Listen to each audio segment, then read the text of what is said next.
उर्दू में हम अक्सर इस तरह के सेंटेंसेस कहते भी हैं और सुनने में भी आते हैं, जैसे सौदा लेने के लिए बच्चों को भेजो और दुकानदार ने उन्हें पैसे कम दिए हैं।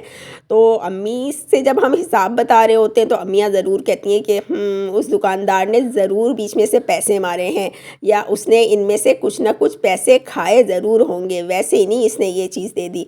या अक्सर दूसरों के बारे में हम कह रहे होते हैं ना, अपने बारे में नहीं, दूसरों के बारे में, कि ये बंदा नाजायज़ मुनाफे से अपनी जेब भरता है।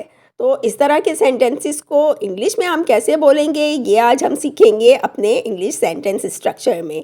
सो friends, this is English learning and you are watching advanced structure in English. आज का जो पहला सेंटेंस हम बनाएंगे उसने बीच में से ज़रूर पैसे मारे हैं। अब ये जहन में रखिएगा कि इनके लिए एक ही इडियम यूज़ होता है, जो कि है to pocket the difference. To pocket the difference यानी अपनी जेब में डाल लेना, या एक्स्ट्रा पैसे लगा के बकिया पैसे अपनी जेब में भर लेना, नाजायज़ तरीके से किसी का पैसा अपनी जेब में डाल लेना या इस्तेमाल में ले आना। और पॉकेट द डिफरेंस में हम वर्ड डिफरेंस के अलावा pocket the money, pocket some amount वगैरह भी यूज़ कर सकते हैं। पहला हम सेंटेंस बनाते हैं, क्या ये 1 किलो आलू 400 रुपये के? तुमने ज़रूर बीच में से कुछ ना कुछ पैसे मारे हैं।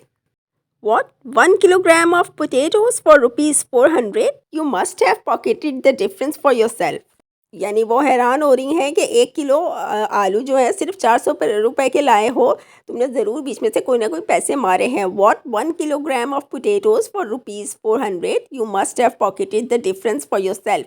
अब ये दो सेंटेंसेस थे। एक सेंटेंस में हमारा जो इडियम था आज का वो आया है पॉकेटेड द डिफरेंस, यानी यू मस्ट हैव लगाएंगे, उसके बाद हम अपना इडियम पॉकेट द डिफरेंस या पॉकेटेड द डिफरेंस लगाएंगे और for your self, for himself वगैरह लगाएंगे। तो हमारे सेंटेंस में आ रहा है फॉर योर सेल्फ। दूसरा जो इसका सेंटेंस बना रहे हैं हम, वो भी बहुत इंटरेस्टिंग सा है, वो पॉकेट सम मनी को लेकर है। तो इस तरह से है कि तुम्हारे दोस्त ने रियल इस्टेट वाले के साथ तुम्हारे प्लॉट का सौदा कराने में ज़रूर कुछ ना कुछ पैसा खाया होगा। सेंटेंस इस तरह से बन जाएगा, your friend must have pocketed some money for the deal of your plot to the real estate agent. यानी तुम्हारे दोस्त ने कुछ ना कुछ पैसा ज़रूर अपनी जेब में रखा होगा, बीच में से कुछ ना कुछ पैसा ज़रूर खाया होगा तुम्हारे प्लॉट का सौदा रियल इस्टेट एजेंट से करवाने में। Your friend must have pocketed some money for the deal of your plot to the real estate agent.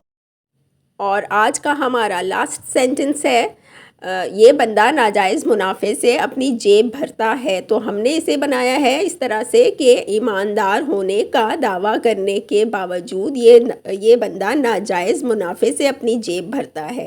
Despite his claims of honesty he pockets an unfair amount from his customers. अब ये despite his claims of honesty क्या था, ये हमारा एक phrase था। उसके बाद हमारा इडियम स्टार्ट होता है ही पॉकेट्स एन अनफेयर अमाउंट, यानी वो नाजायज़ मुनाफा अपनी जेब में भरता है। फ्रॉम किससे लेके भरता है? From his customers.